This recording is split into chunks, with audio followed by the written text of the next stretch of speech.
आक्रमक साहसी लीडर तुम्ही असता खरे फायटर। जेव्हा जग चालतं तुम्ही धावता, जेव्हा इतर लोक थांबतात तेव्हा तुम्ही लढतात। मुलांक 9चे लोक हे जन्मतः योद्धे असतात। राग, शौर्य आणि विजय ही तुमची खरी ओळख असते। मुलांक 9चं रहस्य आज आपण उलगडणार आहोत। असं म्हणतात की मागे हटणं हे मुलांक 9च्या नशिबात नाही। ज्यांचा जन्म 9, 18 किंवा 27 तारखांना झालेला आहे त्या सर्वांचा मुलांक 9 असतो। अंकशास्त्रानुसार मंगळ ग्रह 9 मुलांकाचा स्वामी आहे। नमस्कार, मी ॲस्ट्रोगुरू डॉक्टर ज्योती जोशी सर्वांचं मनपूर्वक स्वागत करते। आपण मुलांकांचं रहस्य समजून घेत आहोत। त्यामध्ये आज आपण मुलांक 9चं रहस्य समजून घेणार आहोत। त्याविषयी सविस्तर चर्चा करणार आहोत। तसंच व्हिडिओच्या शेवटी मी तुम्हाला काही उपाय सुचवणार आहे। तुमच्याशी संबंधित काही प्रश्न देखील विचारणार आहे, ज्यावरून तुम्ही आपल्या मुलांकांचं मूल्यांकन स्वतः करू शकणार आहात। म्हणून व्हिडिओला शेवटपर्यंत बघा आणि ही शास्त्रीय माहिती तुम्हाला आवडली तर व्हिडिओला शेअर नक्की करा, जेणेकरून ती इतरांपर्यंत पोहोचू शकेल।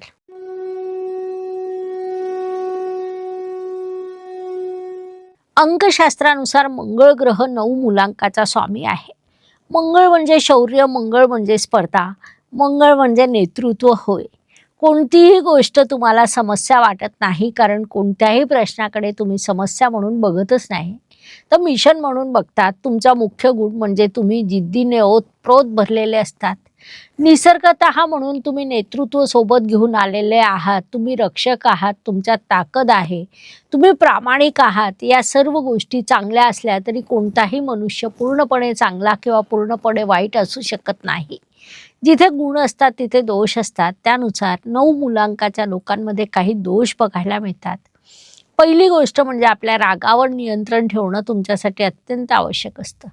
कोणताही निर्णय कधीही घाईत घेऊ नये, त्याग करण्यासाठी तत्पर असणं हा तुमचा गुण म्हणता येईल। मात्र त्यात जर तुम्ही जास्त त्याग केला तर इतर लोक तुमचा उपयोग करून घेण्याची शक्यता अधिक असते। म्हणून स्वतःची योग्य ती काळजी घ्या। काही लोकांसोबत तुमचं कधीच पटत नाही, म्हणून त्यांच्याकडे दुर्लक्ष करा। तुमचं हृदय सोन्यासारखं असतं, परंतु त्याला कवच मात्र लोखंडाचं असतं आणि म्हणूनच 9 मुलांकाचे लोक हे इतरांपेक्षा वेगळे ठरतात। आता प्रश्न असा आहे की हे सर्व गुणदोष मुलांक 9च्या सर्व लोकांमध्ये समान स्वरूपात बघायला मिळतात का?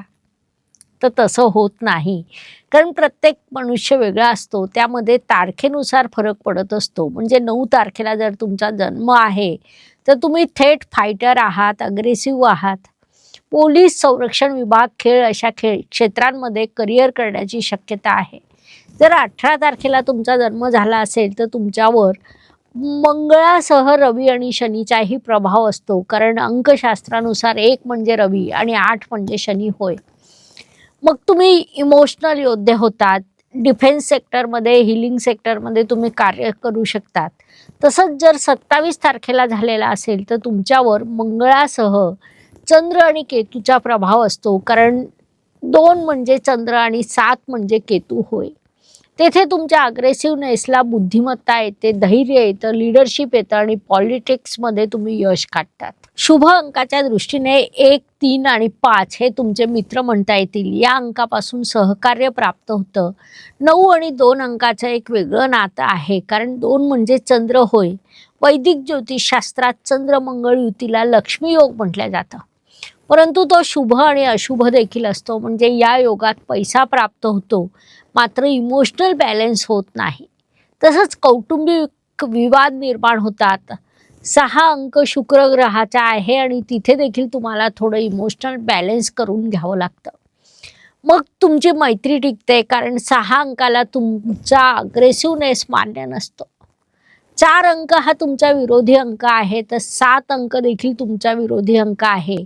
परंतु आध्यात्मिक दृष्टीने जेव्हा तुम्ही एखादं कार्य करत असाल तेव्हा 7 अंकाकडून सहकार्य प्राप्त होत असतं। कौटुंबिक दृष्टीने घरामध्ये सतत वाद होतात। तुम्ही बोलून स्वतः वाद निर्माण करतात, मात्र तुमचं प्रेम हे अत्यंत सखोल असतं। मग स्वतःची रक्षा तुम्ही स्वतः करता। तुम्ही जर नाराज झाले तर घरभर आवाज येतो। घर अक्षरशः दणाणून जातं, कारण तुम्ही खूप जास्त तीव्र प्रतिक्रिया देतात, परंतु तुमच्यामुळे घर टिकून राहतं हे देखील तेवढंच सत्य आहे। प्रेम आणि विवाह या दृष्टीने तुम्ही प्रेमामध्ये सुरक्षित भूमिका घेतात. तुमच्या नात्यामध्ये तुम्हाला इतरांचा हस्तक्षेप आवडत नाही. प्रेमात तुम्ही लॉयल्टी टेस्ट घेतात. जोडीदाराकडून समजा काही चूक झाली तर तुम्हाला राग अनावर होतो.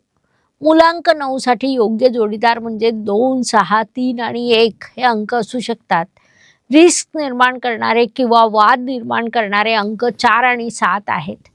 जसं मी आधी सांगितलं की तुम्ही आध्यात्मिक क्षेत्रात काही कार्य करत असाल तर 7 सोबत ठीक असतं, नाहीतर एरवी दुरावा वाढतो. वैवाहिक दृष्टीने तुमच्यासाठी एक छोटासा सल्ला आहे की जोडीदाराला रागाने नव्हे तर प्रेमाने मनाने जिंका. तुम्ही नक्कीच यशस्वी व्हाल. नोकरी आणि व्यवसाय या दृष्टीने तुम्ही ऑर्डर देतात. नोकरीत अधिकार पद प्राप्त होतं, व्यवसायात यश मिळतं. सैन्य दल, पोलीस विभाग, सुरक्षा विभाग, अग्निशमन दल या विभागांमध्ये तुमचं उत्तम करिअर घडू शकतं. तुम्ही सर्जन असतात. स्पोर्ट किंवा फिटनेसमध्ये उत्तम कार्य करू शकतात. पॉलिटिक्समध्ये तुम्ही यशस्वी होतात. बांधकाम, मशिनरी, मोटिवेटर, लीडर अशा अनेक विभागांमध्ये तुम्ही उत्तम करिअर करू शकता. तुम्हाला आयुष्यात ड्रामा अजिबात आवडत नाही. तसंच कोणी ड्रामा केला तर तुम्हाला राग अनावर होतो. तुम्ही संघर्ष करतात, जिंकतात, त्याचा आनंद घेतात आणि पुन्हा संघर्षाला उभं राहतात, जी अत्यंत प्रेरक बाब म्हणता येईल. रविवार आणि मंगळवार तुमच्यासाठी सकारात्मक दिवस म्हणता येईल. भाग्योदयाच्या दृष्टीने 35 वयानंतर तुमचं करिअरचं सुवर्णयुग सुरू होतं. तसंच 45 वयानंतर तुम्हाला ज्यांनी नाराज केलेलं असतं त्यांना त्यांची चूक कळते. कर्माच्या दृष्टीने तुमच्या रक्तातच स्पर्धा आहे. युद्धाला तुम्ही नेहमी तयार असतात. त्यामुळे कोणतंही कार्य करताना तुम्ही अत्यंत तीव्रतेने ते करतात. कार्य करताना एक अलौकिक उत्साह तुमच्यात संचारलेला असतो. यशस्वी होण्याच्या दृष्टीने अत्यंत शिस्तबद्धरित्या आणि राग नियंत्रण ठेवून कार्य केलं तर एक जादू घडवण्याचं सामर्थ्य तुमच्यात आहे. कारण तुमचा जन्म विजय मिळवण्यासाठी झालेला आहे हे 9 मुलांकाच्या सर्व लोकांनी प्रामुख्याने लक्षात घ्यावं. उपायांच्या दृष्टीने मंगळवारचा उपवास तुमच्यासाठी लाभदायक ठरतो. गोरगरिबांना लाल रंगाच्या वस्तू दान करा. शारीरिक श्रमाच्या वस्तू तुमच्यासाठी अत्यंत आवश्यक असतात. ब्रेसलेटच्या बाबतीत सांगायचं झाल्यास टायगर आय किंवा रेड जेस्पर ब्रेसलेट तुमच्यासाठी उपयुक्त आहे. मंत्राच्या दृष्टीने ओम क्राम क्रीम क्रोमसह भौमाय नमः या मंत्राचा प्रत्येक मंगळवारी 108 वेळा किंवा दररोज 11 वेळा जाप करा. तुमच्यासाठी लाभदायक राहील. या सर्व उपायांचे शुभ परिणाम प्राप्त होतील म्हणून ते नक्की करा. एकदा ठरवलं की तुम्ही जगावर विजय मिळवतात. स्वारी हा शब्द तुमच्या तोंडून पटकन येत नाही. वादविवाद करण्यात तुमचा विजय निश्चित असतो. तुम्ही फायटर म्हणून जन्माला आलेले आहात. त्यानुसार तुमचं जीवन देखील जगत असतात. तुम्ही खरंच 9 मुलांकाचे जातक आहात का हे तपासण्यासाठी मी तुम्हाला रॅपिड फायर असलेले 10 प्रश्न विचारणार आहे. प्रत्येक प्रश्नाचं उत्तर होय किंवा नाही या पद्धतीने कमेंटमध्ये लिहा. म्हणजे प्रश्न 1 विचारल्यावर व्हिडिओला पॉज करून उत्तर कमेंट करा. त्यानंतर पुढील प्रश्न ऐका आणि शेवटी म्हणजे संपूर्ण प्रश्नांची उत्तरं दिल्यानंतर तुमचा स्कोअर किती आला ते कमेंट करा. प्रश्न 1, तुमचा जर कोणी विश्वासघात केला तर तुमची सहनशीलता संपून जाते. हो किंवा नाही उत्तर कमेंटमध्ये लिहा. प्रश्न क्रमांक 2, तुमचे मित्र तुम्हाला सेफ वाटतात. हो किंवा नाही उत्तर कमेंट करा. प्रश्न 3, तुम्ही दुसऱ्यांसाठी लढता. हो किंवा नाही तुमचं उत्तर कमेंटमध्ये नक्की लिहा. प्रश्न क्रमांक 4, तुमच्याकडे कायम बॅकअप प्लॅन तयार असतो.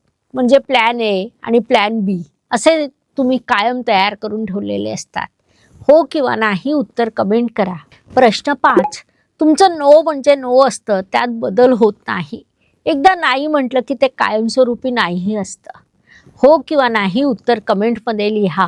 प्रश्न 6, जिंकायचं नसल्यास खेळायचंच कशाला हा प्रश्न तुम्हाला पडतो. कारण तुम्ही खेळतात ते फक्त जिंकण्यासाठी. हो किंवा नाही उत्तर कमेंट करा. प्रश्न 7, तुमचं बोलणं खरं असतं पण ते थेट असतं, सरळ असतं, ज्याचा समोरच्याला त्रास झाल्याशिवाय राहत नाही. हो किंवा नाही उत्तर कमेंटमध्ये लिहा. प्रश्न 8, तुम्ही जेव्हा चांगले असतात तेव्हा देवदूतांसारखे असतात आणि जेव्हा रागात असतात तेव्हा अग्नीसारखे असतात. हो किंवा नाही उत्तर कमेंट करा. प्रश्न 9, तुम्ही स्वतःहून कुणाला त्रास देत नाही. तुमचं उत्तर हो किंवा नाही कमेंटमध्ये लिहा. प्रश्न 10, कुणी जर तुम्हाला विनाकारण त्रास देण्याचा प्रयत्न केला तर त्याचा गेम ओव्हर होतो. हो किंवा नाही उत्तर कमेंटमध्ये नक्की लिहा. एकूण 10 प्रश्न मी तुम्हाला विचारले आहे. सर्वांची उत्तरं तुम्ही कमेंटमध्ये लिहिली असतील. ती टॅली करा. त्यात तुम्हाला 7 पेक्षा जास्त गुण मिळाले असतील. म्हणजे जर 7 वेळेस तुम्ही होय लिहिलं असेल तर तुम्ही मुलांक 9चे खरे योद्धा आहात. तुम्हाला कोणीच थांबवू शकत नाही. एखादी अडचण ही केवळ टाईमपाससाठी येते. मुळात तुम्ही रणांगणातून देखील इतिहास लिहितात. मी आहे ना हे तुमचं कायमस्वरूपी वाक्य असतं आणि तेवढंच पुरेसं देखील असतं. तुम्हाला एकूण किती गुण मिळाले ते कमेंट करा. तुमचा जन्म कोणत्या तारखेला झाला आहे ते देखील कमेंट करा. अशा प्रकारे मुलांक 9चं रहस्य समजून घेण्यासाठी एवढी माहिती पुरेशी आहे. आता आपण थांबूया. पुढील भागात ज्योतिषशास्त्रातील नवीन माहितीसह आपण पुन्हा भेटणार आहोत. ही शास्त्रीय माहिती आवडली असेल तर व्हिडिओला शेअर करा, लाईक करा, सबस्क्राईब करा. धन्यवाद. शुभम भवतु. जय ज्योतिष. नमस्कार. शास्त्राचा अभ्यास करण्यासाठी माझी मराठीतून 11, हिंदीतून 2 अशी पुस्तकं प्रकाशित झाली आहे. विशेष बाब म्हणजे मी स्वतः संशोधित केलेली ज्योती जोशी पद्धती अर्थात जे पद्धती या विषयावर स्वतंत्र ग्रंथ उपलब्ध आहे. त्याचा देखील लाभ घ्यावा. यूट्यूबची कार्यप्रणाली ही मुख्यतः लाईक, शेअर आणि सबस्क्राईबवर चालते. Please like, share and subscribe the channel. धन्यवाद. शुभम भवतु. जय ज्योतिष.